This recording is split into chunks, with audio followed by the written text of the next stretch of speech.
Hello, everyone. This is Serene, and in our today's podcast, we have a wonderful guest, my mentor and my dearest friend, Lee.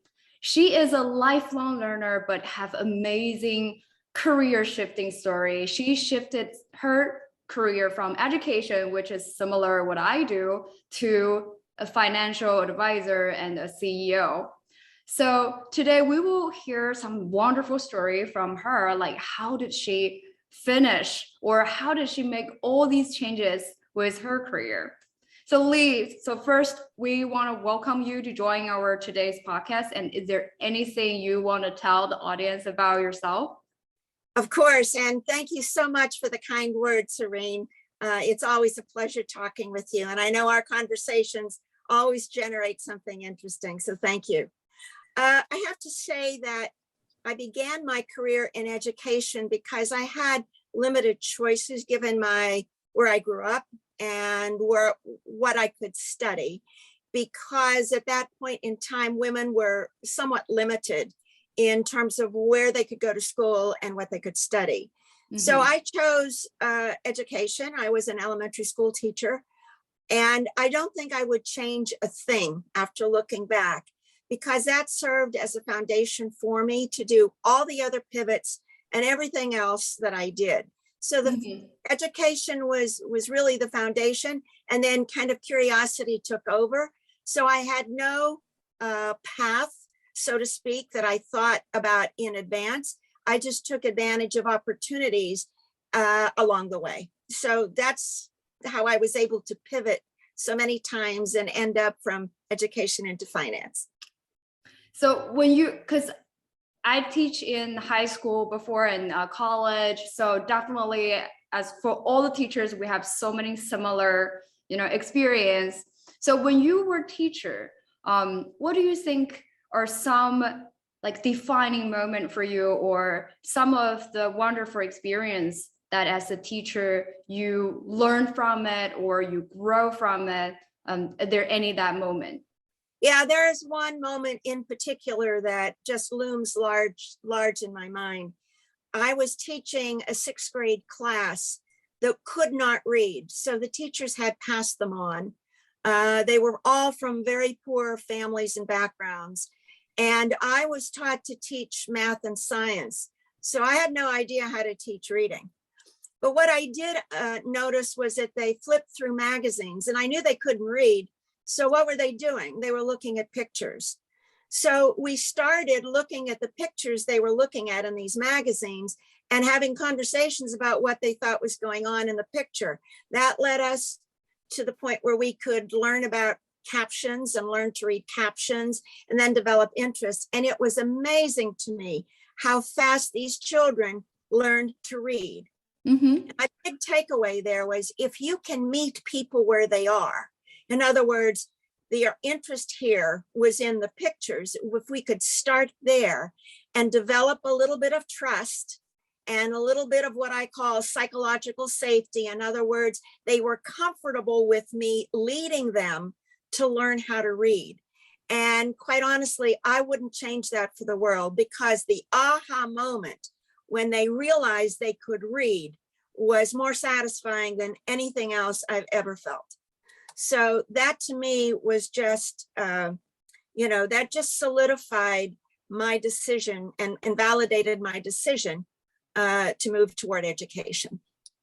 Awesome. I love that story, like building a safe, comfortable environment for the learners, and also like give them the support so they can be confident.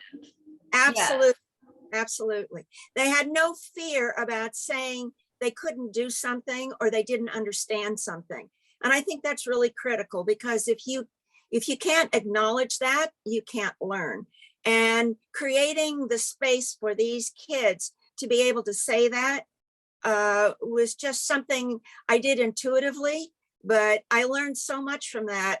And I continue to try and create that kind of environment no matter what I do. Mm-hmm. That's a carry through that it just grows with my knowledge. Awesome. So you started your career as an educator, and then later you shift your career to finance. So how did that happen? Because a lot of people, they are considering maybe shifting, and the two field you jump from A to B are very, very different. There's always a connection in terms of what you do. So my path was very circuitous, but the one thing that remained the same was my focus on skill development. So in other words, I was able to pivot to different sectors, from research to the Department of Education, to publishing, to consulting, to technology, and then to finance. So the bottom line here was the focus on skills, because subject matter, I felt I was a good learner, so I could learn subject matter. But what I really wanted to do was develop and build my skills. So the focus that I had was more on skills than subject matter. And I think it's particularly relevant today with the internet. Everybody can get access to any knowledge that they want. It's the skills that really are what make you marketable. And the ability to transfer those skills from one subject matter to another is, for me, the key. And that's really what gave me the fluidity, the ability to move very easily. The other thing is, the thing that all of these pivots had in common was people. So my focus was more on people and skills than it was on subject matter. I think those two are super, super important, because as much as I talk to a lot of Fortune 500 companies HR, they always say we are looking for employees not only with the pretty diploma, but also the skill set. They're looking for that, especially transferable skill set, and most importantly nowadays, the people skill. For sure, for sure.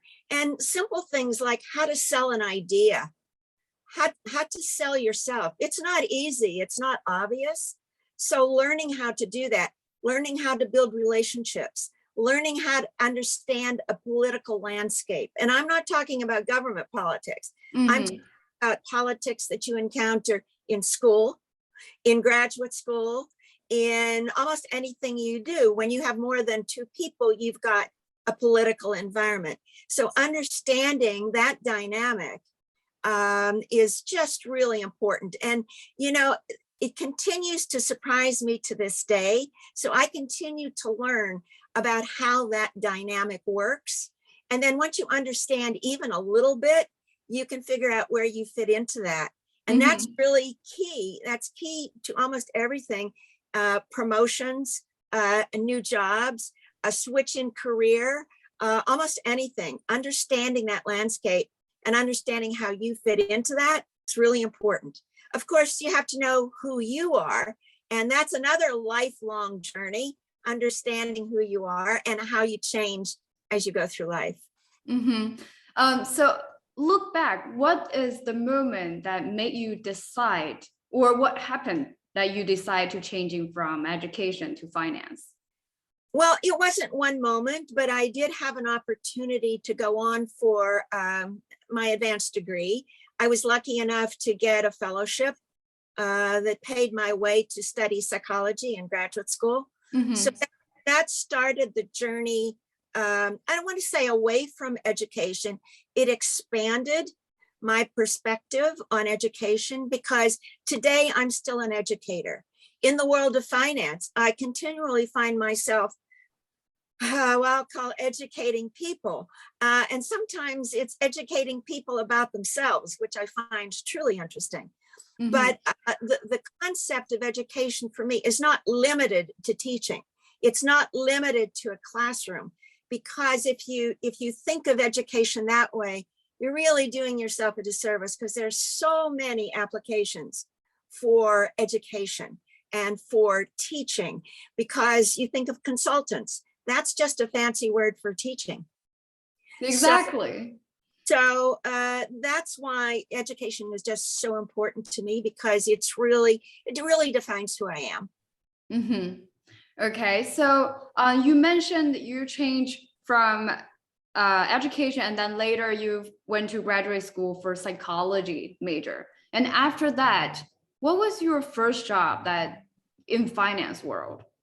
Well, my first job after that was not in finance. I went back for my MBA when I was in the publishing world because I moved from the education division. They wanted me to focus on marketing.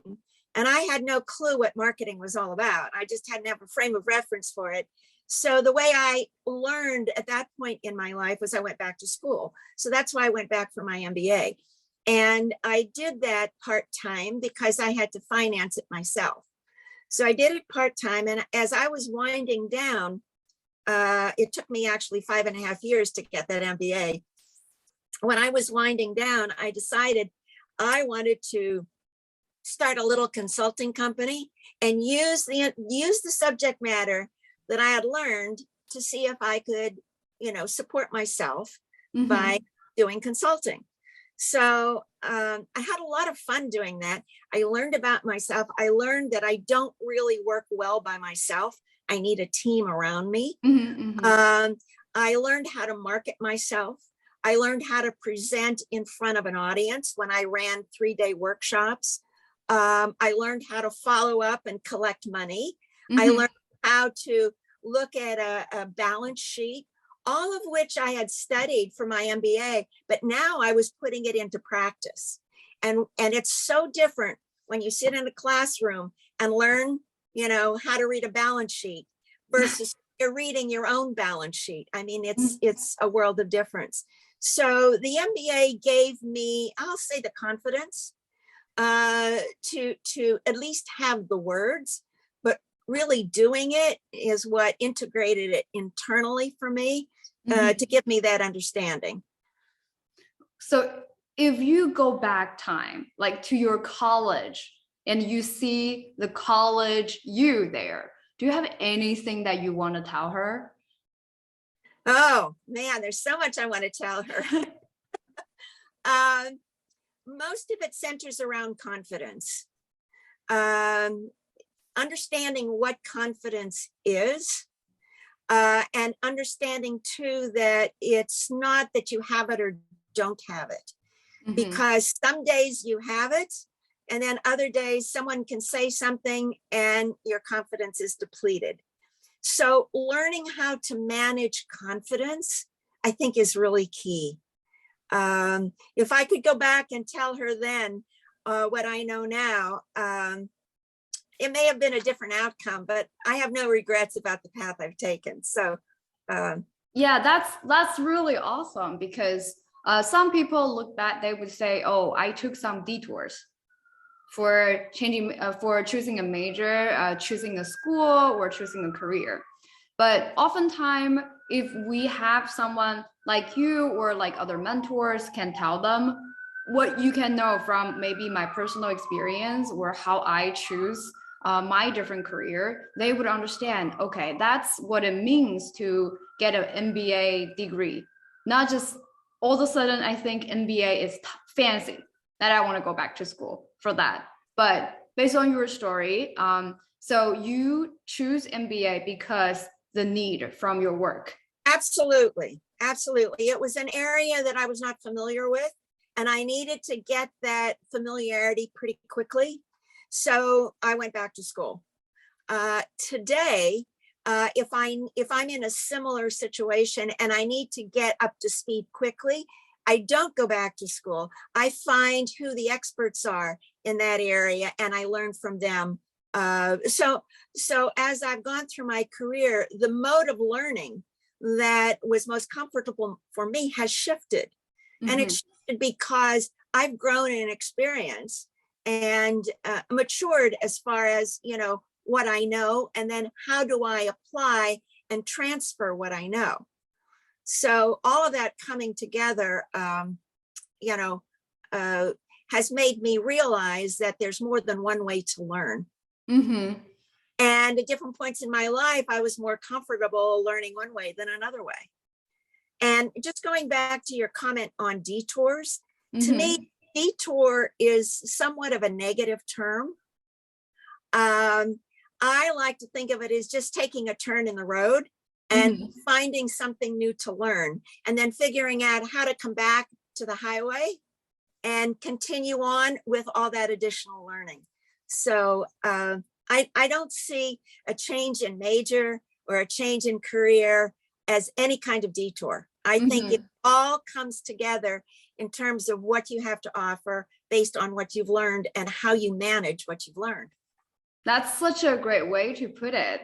But when, like, the one thing about people is when they trying to decide, do I want to change my career? Do I want to change my major? That one moment is very, very stressful. So I think your word is definitely be more encouraging for them to make that decision. Yeah. And it's very interesting if you look back on those moments that you have when you're forced to make what you think is a major decision, and you make that decision, think back on how you made it. What factors did you consider? Why was it stressful? What was it about the decision that made it so world changing? Because most of the time, if you make a decision and, for example, you take a job with a company and you're not sure, and you get in there and you work for, I don't know, a month or two, and you're very unhappy, don't look at that as a mistake. Look at that as an opportunity to learn. And then you say, well, what do I do? Can I rethink or change my mindset at this company? Or is this something where I need to cut my losses and move on? So those kinds of decision points we all face, and understanding how you approach a decision is really important. And that's another skill set that becomes very important on a job. Because understanding your input and how you make decisions and how your company makes decisions or how your friends make decisions is really a lot of insight. And if you can start becoming more aware of that, it will definitely benefit you in making future decisions. Yeah, that's definitely some really, really helpful suggestion. And that's also why we're doing this podcast. We let people from different fields to share their experience. So for those who are in need or having the same questions or situation, you actually have some reference, right? You have some previous information, experience. Yes. You can take a look at other people's story and thinking, do I want that? Is that something applicable to my life? So that's why we're here, and we want to share a lot of the stories, like wonderful stories from these inspirational people. And every time I talk to Lee, I always feel like that's so inspiring, and I love all her stories. So is it okay to ask, like, how many years you have been working in finance industry?